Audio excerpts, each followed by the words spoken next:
Welcome to Pablo Torre Finds Out. I am Pablo Torre, and today we're going to find out what this sound is. I shouldn't do this. I know this is dangerous. I know this is a bad move. Everyone told me not to call this guy. Oh, I'm dialing the number.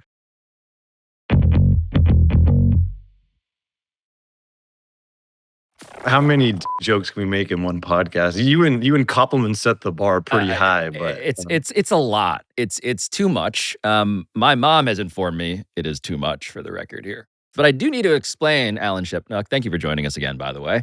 Delighted to be here. I got to explain why you're the guy I've been thinking about as I've been dealing with the one and only Phil Mickelson on X, the everything app, in which I have been feeling a bit like you, just a glimmer of what your life might have been like as the foremost expert, certainly the author of the book on Phil Mickelson entitled Phil, which you published in 2022. But you've become the guy. You're the guy I come to because, do you remember what he called you, by the way, the quote that I'm about to say? Phil's called me many things through the years, but with Phil, it's all projection. You know, every accusation is a confession. It's a little Trumpian in that regard. The quote from Phil Mickelson on Twitter, November 22nd, 2023, 5:23 p.m. Eastern, was, "Alan is the worst liar and a pathetic human." You know, it's interesting because Phil said various things about the book that I wrote.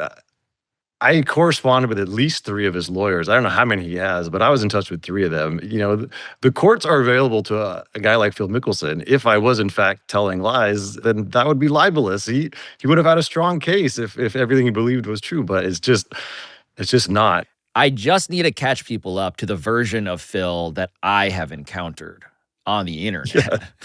The brief speed run through all of this, though, is that Hunter Brook Media, my friend Sam Koppelman, did a piece in which he investigated this group chat that Phil Mickelson was an active participant in. And it's all these bros who are really into this one company, Sable Offshore, which happens to be an oil pipeline off of Santa Barbara. Was President Trump going to come and save it over the objections of California Governor Gavin Newsom? All of that is part of the sort of brass tacks here. But I quote tweet the original article. I say, why do I get the feeling that this is not the end of this story? And then Phil tweets something back about how, he's ultra careful, that there's nothing to see here, that, this is, how dare you insinuate wrongdoing, all that stuff. So I respond with an offer to discuss on the show on Pablo Torre Finds Out. No response to that. What Phil responds after the episode comes out, in response to my original request for comment on Twitter, was, quote, "I've never heard of you and have no idea who you are, but given what I know to be true and what you report, you're tabloid and I'll wait for the right opportunity. Thumbs up emoji." Then I say, "Hi, Phil. I'm still the same person you replied to last week. I've been trying to fact check what you meant when you wrote this to a group chat of Sable Offshore investors. Quote, Big Daddy Trump ready to swing his 14-inch in front of Newsom's face will drive up any stock. End quote. Thanks, Pablo." No response. And in that back and forth, the thought occurred to me, I need to talk to Alan. Phil is a once-in-a-lifetime character for us in the sports media. He loves to talk. He loves to take up space. He loves the sound of his own voice. It's been said many times, he always has to be the smartest guy in the room. And wasn't there an Enron documentary that was called The Smartest Guys in the Room? Like, when I was doing the book, Davis Love told me a funny story about Phil. He said, Phil is the only guy out here who likes to play in the pro-ams. We all hate the pro-ams. It's 6 hours and tedious. But Phil, he'll play with like a heart surgeon and pump him for info. And the rest of his life, he thinks he's an authority on heart surgery. And then he'll do it the next week with a dentist and the next week with a pilot. And Phil just loves to pretend he knows everything. And he's undeniably a bright guy, but he's not as smart as he thinks he is. And that's how he gets himself in these situations. I want to make clear that when you wrote your book, it wasn't, and this is according to the New York Times, by the way, because I think it sets the stage for like what we're trying to do here, which is actually answer a couple of questions that I have that I want to pose to you. Because your book, according to the New York Times, quote, is not a drive-by character assassination. Shipnuck generally admires Mickelson and takes note of his philanthropy, his sunny disposition, his deadpan wit, his many acts of random kindness, and the fact that he's not a sore loser. The question, though, of like, what happened to Phil Mickelson? And when did it start happening? And who is he really? Those are some of the things that I think requires this trip back in time to when you first encountered him, because it is nuanced. It is more interesting than just here's a guy on Twitter who sucks, who claims now this allegiance to Donald Trump's Republican Party. There's something else happening that is legitimately super fascinating to me.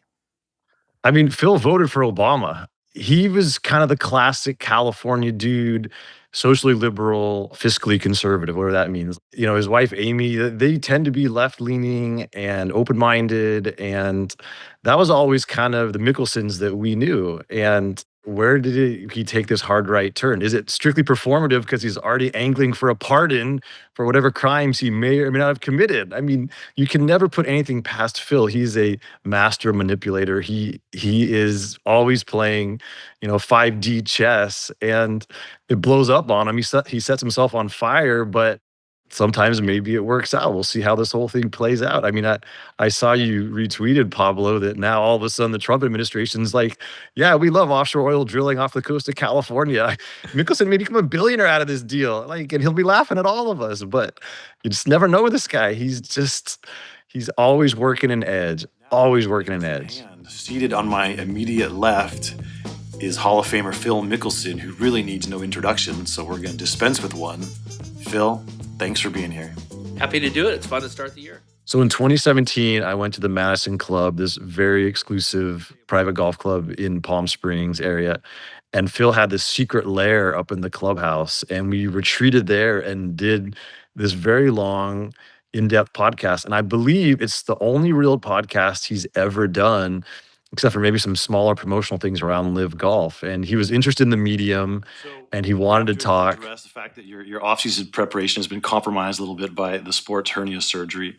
I have a theory that the injury occurred at the Ryder Cup because your balls got so big and heavy, they possibly created some sort of stretching or tearing. I'm not a doctor, but am I on the right track there? Well, it was an umbilical hernia, so it was behind my belly button. What you're referring to is a little bit lower. I do appreciate that. It's probably one of the nicest things you've ever said to me over the years. And I said, why are you not on social media? You would kill because you're funny. You've got a needle. He said, because of my personality, I'll go in too deep. He's like, once I start, I'll never stop. I have a mind that kind of dives into things all in that we talk about. And I think it's a very positive thing, but it can be a negative thing. I've never tried a recreational drug in my life because I am scared out of my mind that if I were to ever try something like that, I could easily dive right down that path and be all in on that. Amy described him to me as like obsessive, and I think he is about a lot of things. Do you remember the first time you got quality time with Phil Mickelson, when that was, where that was? It would have been in 1994. I was an intern at our beloved alma mater, Sports Illustrated, and Phil was the first one at that level who really understood how to play the game with the media. Like Jack Nicklaus famously knew the name of every reporter. He knew their first name. And when they'd ask a question, he's like, well, Pablo, that's a very insightful question. Like Jack was not subtle about it. And, you're sitting in your chair like, oh, Jack liked my question. It always worked. Alan, that move has 100% success rate with us sad reporters who are like charmed. Totally. But like Phil went to the next level. He started taking guys out for dinner. He would start playing casual rounds of golf. Like he really took it to a different level of creating relationships. Now, he came up to me and he kind of introduced himself. He's like, oh, I hear you're, at Sports Illustrated. And, someone told me you could be the next Rick Riley, which is an amazing thing because, Riley was a god back then. My God. And I was a lowly intern. And, he lays it on thick. And of course, I was like, oh, wow, I didn't even know Phil knew who I was. And so, like, how many superstars in a sport are going to go up and introduce themselves to an intern? Now, golf is a little more cloistered, incestuous beat, but nevertheless, tells you. Let me be clear about this. I have never heard of someone of that stature taking the time to fluff someone of so little stature at the time. Exactly. That was Phil. So then it's easy to forget now with all the bluster and the bullshit, who Phil was. And it was a particularly dark time for American golf. The best players were Corey Pavin and Marco Mira and Tom Lehman. I'm falling asleep remembering those names. Exactly. Very boring, very anodyne, charisma free. And Phil arrived and he had aura. Certainly a good swing. Slightly left of the hole. Good looking. That putt to win the golf tournament. The 20-year-old amateur, Phil Mickelson. You know, he had charisma. He was a star before he even got to the PGA Tour. He won a professional tournament while he was still an undergrad at Arizona State. Phil Mickelson. I feel I really played well, but yeah, the putt on 8 was great. Boy, talk about chills in your spine. That was them right there. And he had the popped collar, and he had the slick back hair. He's a good-looking guy, and he was the can't-miss kid in golf. He was Tiger Woods before Tiger Woods arrived. And Phil was a larger-than-life character. You know, even early on, he lived big. He got his pilot's license. He drove fast cars. He had a beautiful wife who was a cheerleader for the Phoenix Suns. And he played the game in this crazy sort of way where he was always living on the edge. It was high risk, high reward. What a putt. What a putter. What a performance by Mickelson. He would self-immolate occasionally, but he was winning tournaments at a regular clip. And for 3 or 4 years, Phil was the golden boy. And then Tiger Woods turned pro and threw into sharp relief all the flaws in Phil's game and lifestyle. You know, Tiger never respected Phil because he recognized this was an awesome physical talent who was not really maximizing what he'd been given. And in Tiger's world, that was the ultimate sin. Look, the whole thing of you getting access to Phil at the house, you getting access through this relationship that you're building with his wife, Amy, who is essentially, by the way, like his flack, his like PR rep, the person handling like his public image in lots of different ways. But it reminds me of like Phil at his most fun. You know, for people who don't remember what that was like, what was the part that was legitimately charming that you were like, this is a blast to be in this guy's orbit? Yeah, I mean, he's a performer on the golf course, in the press tent, you know, on the rope line, signing autographs. He loves the spotlight. And so his pre-tournament press conferences were electric because you never know what he'd say. Can you tell us a little bit about the name Mickelson and whether there's any Scottish heritage to that? I don't know. I don't know. Maybe a wee bit. He wasn't that careful. And again, this is all in, you can't talk about Phil without talking about Tiger. And, you know, Tiger is the ultimate soulless kind of corporate warrior. And, you know, he's got dead eyes and his mouth's moving, but he's not really saying anything. And Phil would come in, and he was freewheeling and fun, and he's giving reporters shit. And then it was just the way they played the game. Now, obviously, Tiger's was at the most exacting tournaments, on the harshest setups.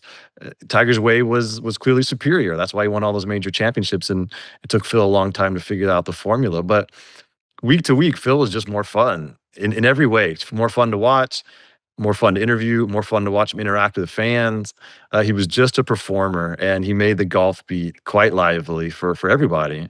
Yeah, I'm reminded of a part of your book where you're in now, I think it's 1999, and you have this encounter with Phil. What was that story?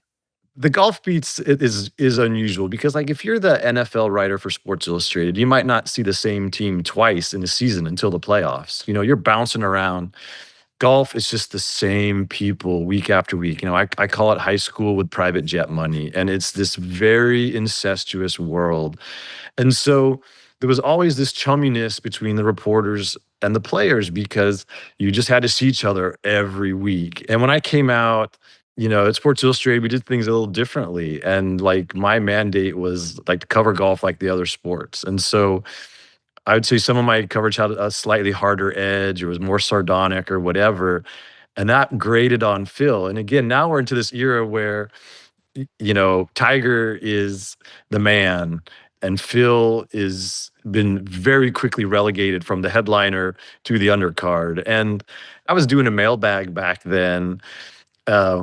You know, this was the 90s, so it was a little ahead of its time. And there were a lot of jokes about Phil's weight back then. And I do remember one reader wrote in, and I didn't publish it, so it's sort of on me. But the guy's like, "Oh, I hear the Mickelsons are pregnant. Which one, Phil or Amy?" It was stuff like that. It was a little sophomoric, so my bad. But those weren't my words, but it was in my mailbag. So it was stuff like that he was upset about. So Phil pulls me into the under the grandstand at Medina Country Club, which is this very regal setting in golf, by the way. And it's Sunday, the PGA Championship. Tiger's gonna win. There's a great feeling in the air. This is Tiger's first major. He will have won since the Apocal '97 Masters, and it's all anyone can think about. And Phil's mad at me about some random line in a mailbag from 6 months earlier. Like, it's just incredible. And yeah, so he's standing so close to me, and Phil's a big dude. He's like 6'3", and I can smell his breath. It was pungent, and he's like, "Just throw the first punch." And it was so ridiculous because, unlike Phil, who's was going to finish 82nd or something, like, I still had to work. I had to write a cover story about Tiger Woods winning the PGA Championship. Like, it was just the most idle threat. He knows I'm not going to throw the first punch. I know he's not going to throw the first punch because he's this guy who has a reputation to protect. So the semantics of it were ridiculous. Like, if he should have just said, "I think you're a dick." Like, that would have been more to the point. But just throw the first punch. Like, come on. So then we go back and forth, and we have a philosophical discussion about the role of the media. But he says something that's really interesting at the end. He said, "You think you know me, but you don't." And it was like, he had a little Clint Eastwood squint, and there was a little bit almost of a dare, is how it came to germinate in my brain. And as I got into the reporting the book, I realized, yeah, I thought I did know him, but I really don't. He wasn't wrong. Just so many contradictions and so many shadows and so many skeletons and so many secrets. And as public a life as he's led and the way he's chewed the scenery, there's so much that people didn't know. And that's why we're doing this podcast, Pablo. Like, there's a whole world in that sentence.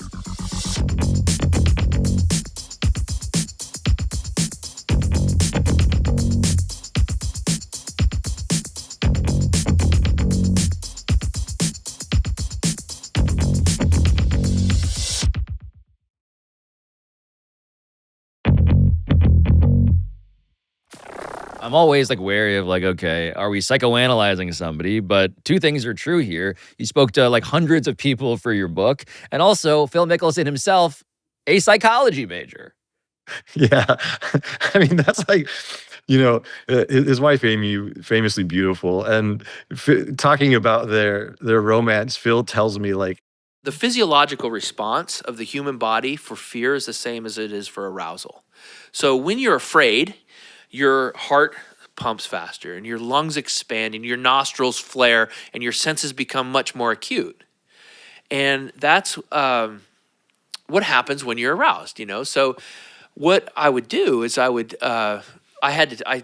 take Amy to a suspenseful movie, not a horror movie, but a suspenseful movie. And during this suspenseful time, I would grab their hand and I would kind of rub it, during this, and she would displace her fear as arousal or attraction for me.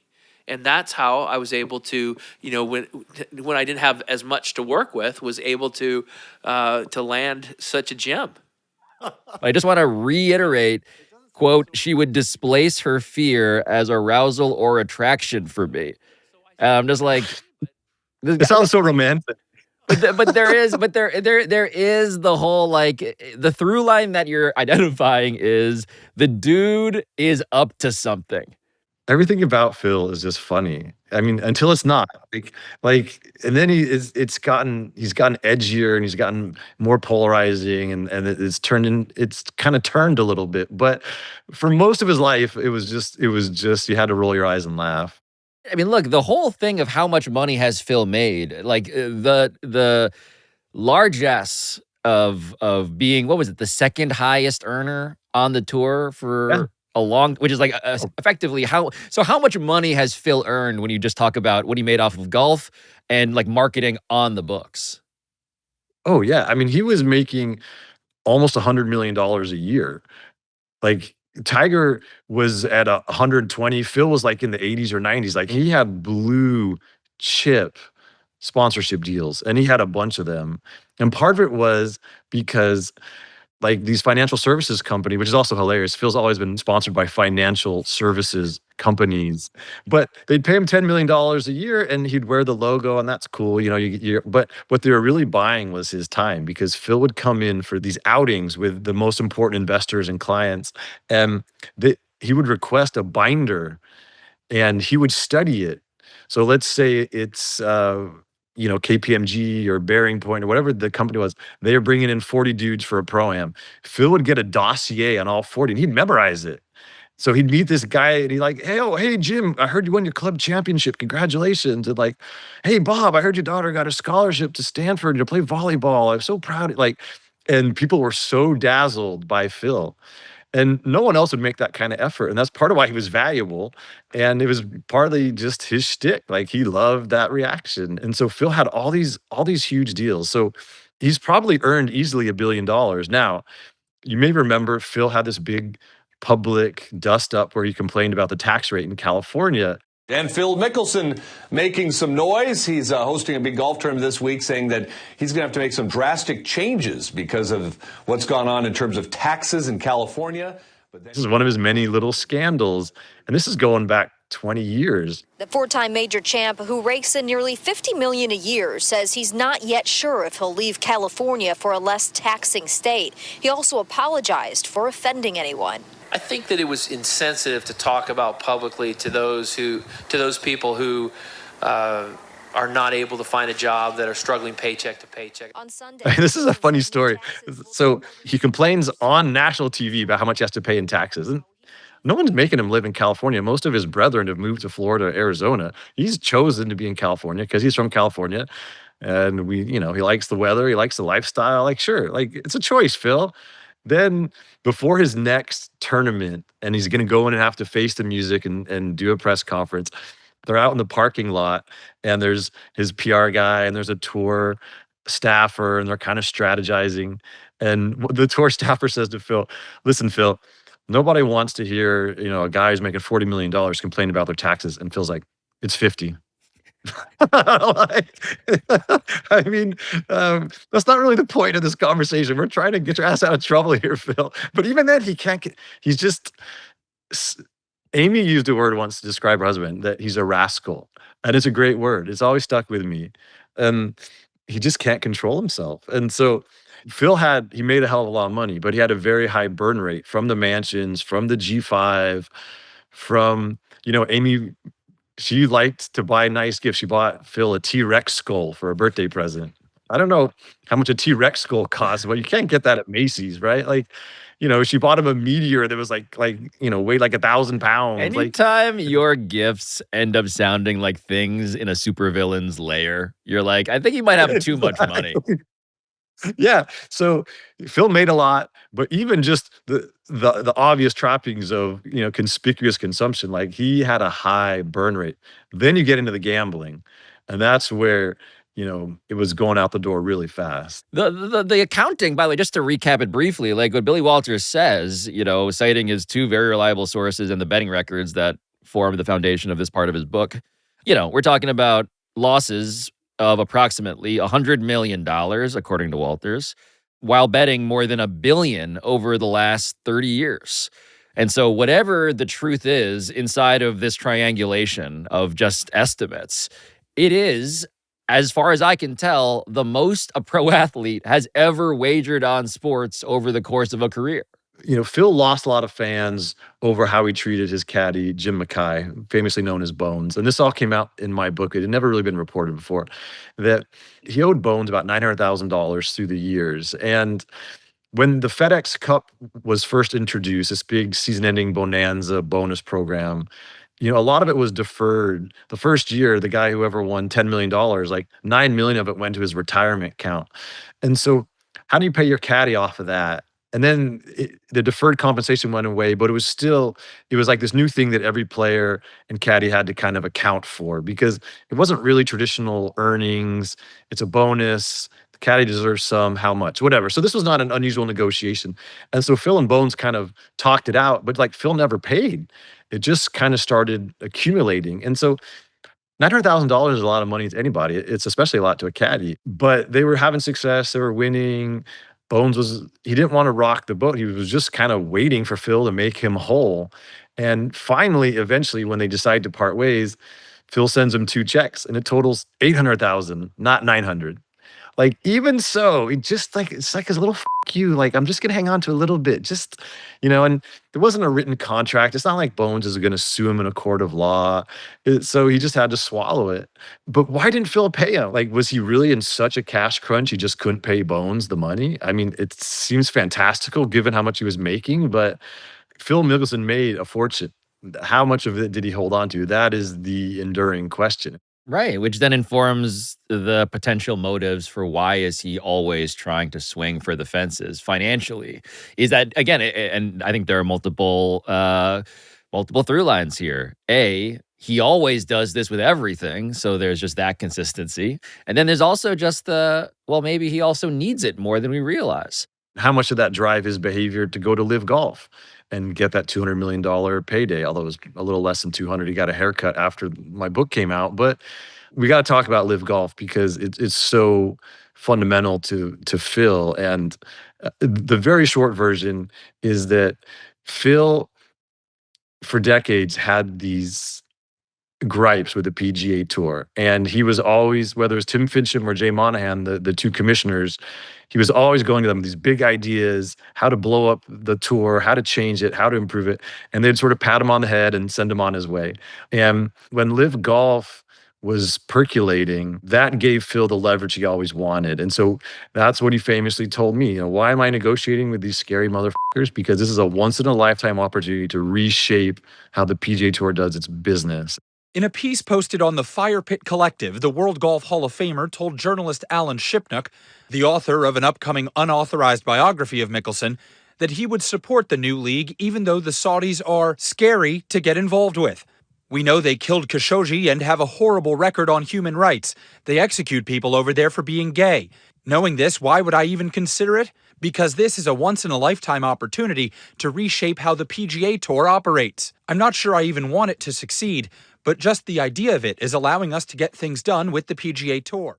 Phil was working both sides of the street. He was trying to make all these structural changes to the PGA Tour in case he stayed. He basically helped write the constitution of Live Golf in case that launched. The predecessor to Live Golf was something called the Premier Golf League. Phil was involved with those guys. Phil also went to, these private equity dudes and tried to steal all the IP and just create his own Live Golf. Like, he was working 4 sides of the street, more or less simultaneously. It's interesting how it might or might not have played out if he never picked up the phone and called me and told me the things he did. What I didn't fully appreciate until you're articulating it now, I think, is the reason this guy who always has an angle was calling you, the guy famously working on this biography that was unauthorized, that was collecting hundreds of testimonies of all these people around him. The reason he was calling you was what? What was his actual game there? So, yeah, I mean, I went to Phil face-to-face, asked him to do sit-down interviews for the book 3 times. He said no. But he knew the deadline, and he called me a week before the deadline because in the end, and this is my speculation, but very informed in speculation, is that he just couldn't stand the idea that I was going to write about this chapter of his life and a professional golf and not fully appreciate how smart he was. And that he had outsmarted the Saudis, he had outsmarted the PGA Tour, and that he had finessed this entire situation. And I had to understand that and give him the credit that he desperately needed. That's it. That's the only reason. Because his lawyers told him not to call me. His agent told him not to call me. And he kind of white-knuckled his way all the way through the process until I was about to hit send. He's like, no, I got to tell him. I got to tell him. And it's unbelievable. And he could have called any other reporter and still kind of put his story out there. And he could have tried to get, his flowers a different way. He could have called actual Rick Riley. Yeah. He had 20 reporters in his phone. He could have called. He called me. It's truly unbelievable. It's a whole pattern of how he's lived his life. And it's like, it's how he's gotten himself into 2 insider trading scandals. Like, there's a lot of easy ways to make money. When you're sitting on a lot of money, you can make more money pretty easily, right? Put it in the bond market, whatever. But you can buy Apple stock. It's not that hard, but it's more fun if you're Phil to like get a little tip and feel like you're getting over on everybody else. Like I honestly believe that's what it is. I'm not even sure it's about the money. It's just the adrenaline. It's just, there's a good quote from Stuart Sink, who's a contemporary of Phil's, and he says, Phil's the ultimate juice guy. He just needs juice in everything he does. The practice round wagers, the crazy shot selection during the tournament. And, Sink said, where does math meet juice? Vegas. That's why Phil's so into gambling. It's just, of course, the money's part is like, that's part of the drug, but it's really about the juice. And I think that's what it comes down to in these deals. It's, you know, it's just the juice. And so that was picking up the phone and calling me was the juice. Like, oh, I shouldn't do this. I know this is dangerous. I know this is a bad move. Everyone told me not to call this guy. Oh, I'm dialing the number. Oh, my heart's racing. Like, it's like, you and I go bungee jumping. Phil does it in other ways, but it's been a pattern for decades. You don't have to be Sigmund Freud here to figure out what's going on. Like, the first insider trading case was almost a decade ago, and he skated on that one. He refused to testify. That could have kept his close friend out of jail, Billy Walters. Phil had to give back $1 million in quote unquote ill-gotten gains back to the government, but he ultimately wasn't charged with a crime. I mean, he was just named as a relief defendant. But it definitely could have gone another way for him. But he do need his way out of that. So at that point, I'm probably going to give up the market. Like, I'm probably not going to be in shady group chats. Like, I'm just going to sit on my pile of money and put it somewhere safe. But that's not Phil. He needs the juice. So, you got some weird underground oil pipeline. Yeah, bring it on, baby. Let's go.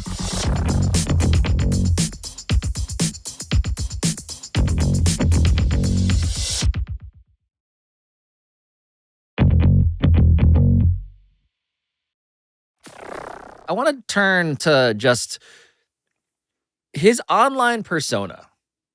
When did that turn, in your view? Like, when did it emerge that, like, wait a minute, hold on. The Phil as this internet character, that has fundamentally changed some.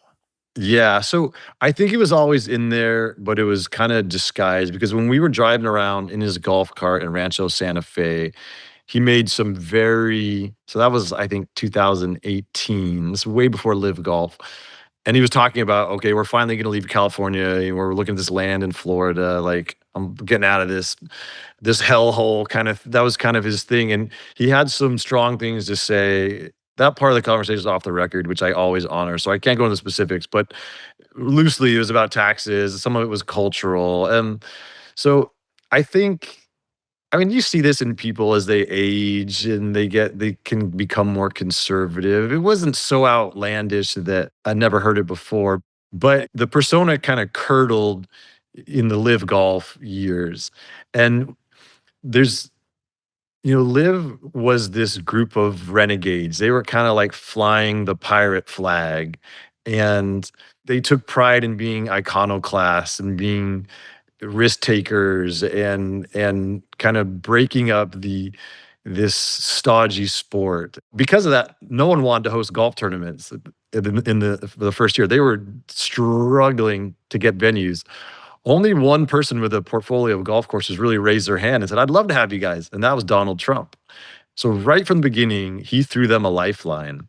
And of course, he was being paid millions of dollars to host these tournaments that are operated by the Public Investment Fund of Saudi Arabia.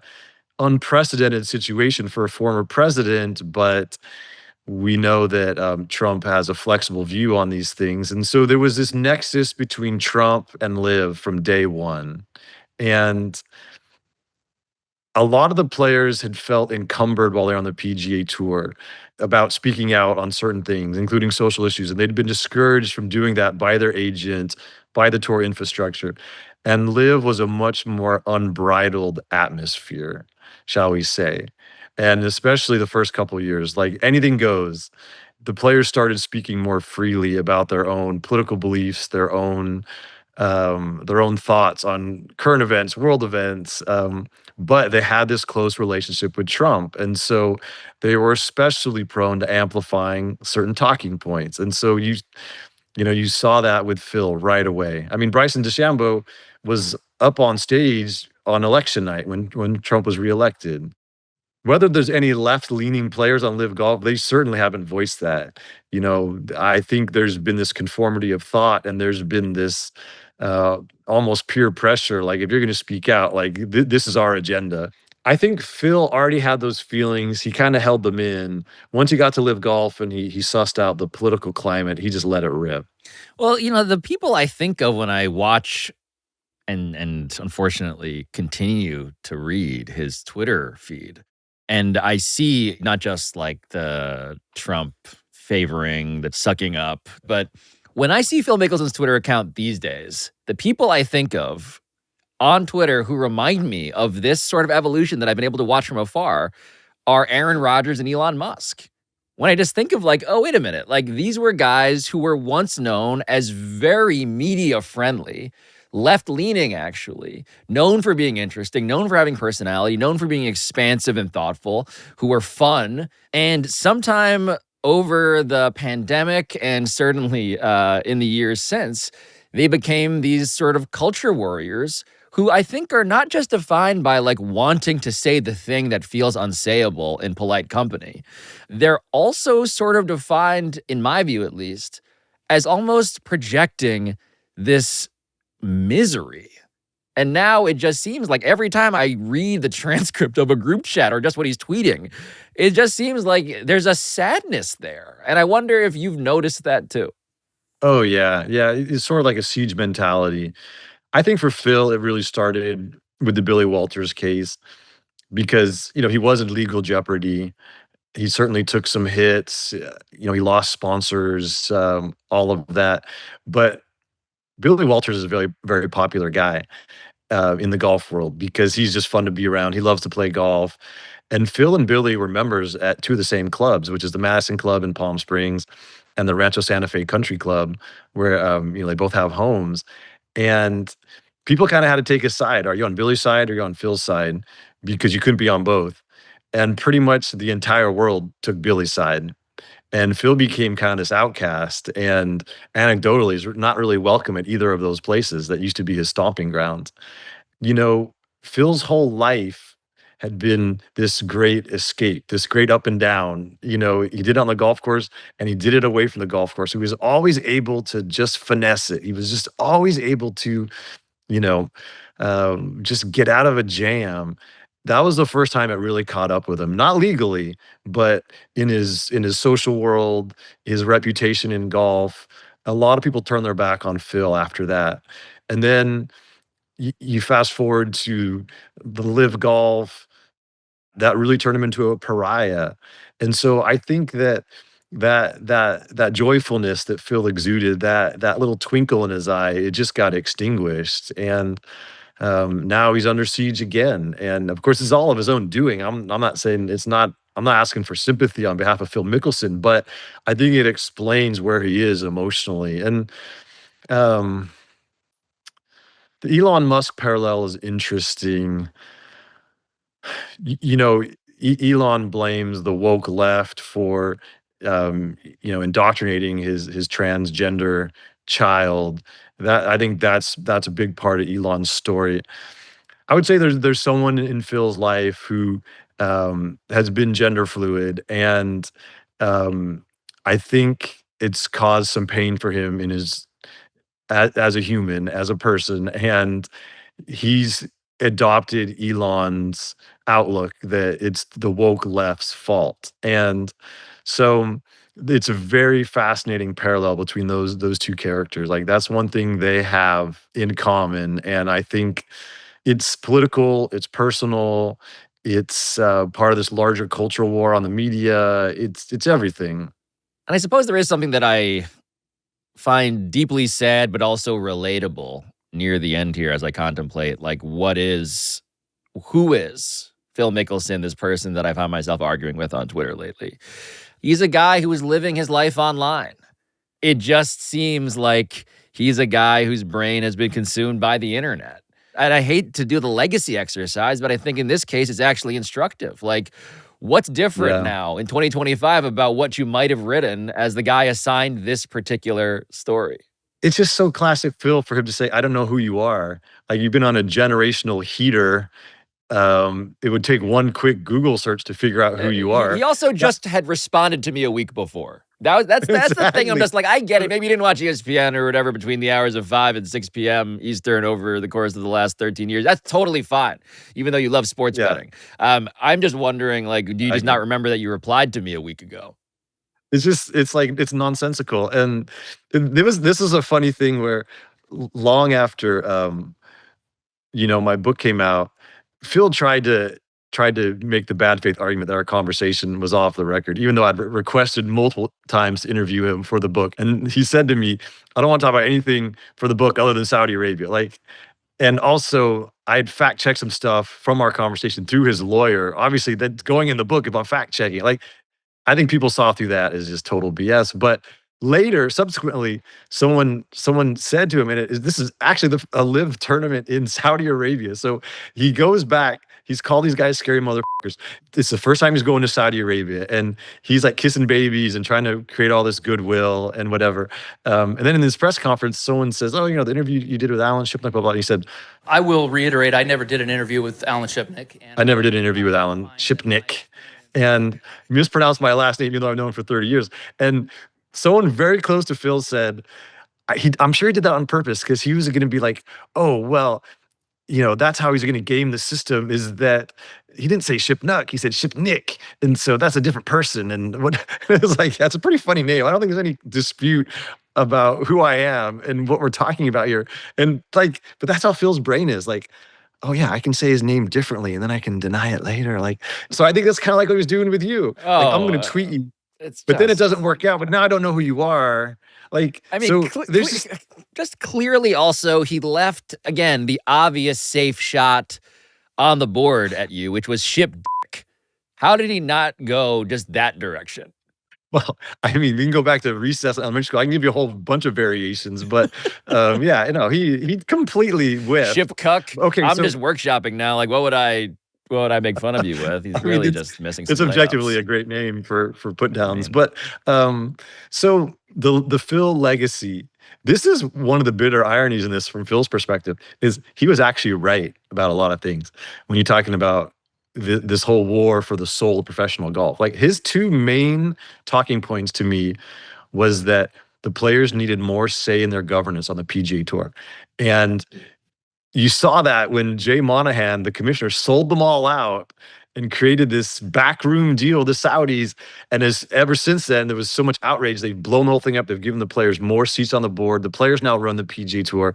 The commissioner role has been so diminished. And Monahan's retiring, and they're not going to have a commissioner anymore. They're going to have a CEO. Like, Phil was right about that. And the other thing was that the players should be compensated more. And the tour spent $75 million to build this headquarters. They had hundreds of millions of dollars in reserves. And then Live Golf arrives. They turn the spigot on. All of a sudden, the players are getting paid twice as much as they used to. Like, Phil was right about that too. And so, on the merits, he could be vindicated. He could be the hero to every professional golfer because he tripled their salaries. He changed the landscape. He let them run the tour themselves. In fact, the tour had to become it was a 501c3. It was just a charity organization, a pass-through organization. Now it's a for-profit with $1.5 billion of investment.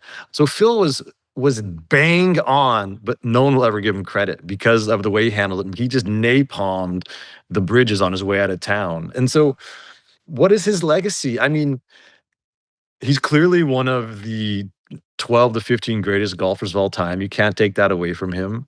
But his inability to win the US Open, 6 runner-ups. So even as much as he's accomplished, the ones that got away are so memorable, he'll never live them down. And now you get into this late period Phil over the last decade where he's being investigated by, the SEC, and he's become this right-wing internet troll. Like, it's a mixed legacy, and it's all of his own making. And the craziest thing about all of this is after he won the PGA Championship in 2021, in his 50s, one of the greatest victory laps in the history of the sport. All he had to do was just ride off into the sunset. He would have been in the Tower with Jim Nantz. He would have been Ryder Cup captain. He would have been honorary star of the Masters. He would have made $20 to $50 million a year in perpetuity just doing those things. All the endorsements, all the pro-ams. He had the easiest road in front of him, and he gave it all up because he had to be the smartest guy in the room, and he had to reinvent professional golf in his image, and now he's a pariah.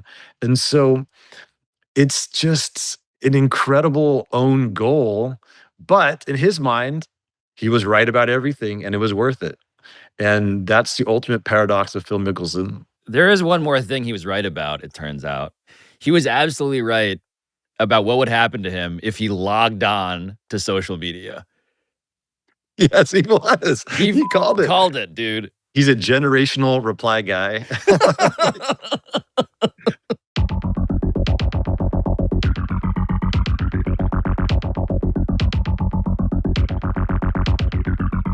This has been Pablo Torre Finds Out, a Meadowlark Media production. And I'll talk to you next time.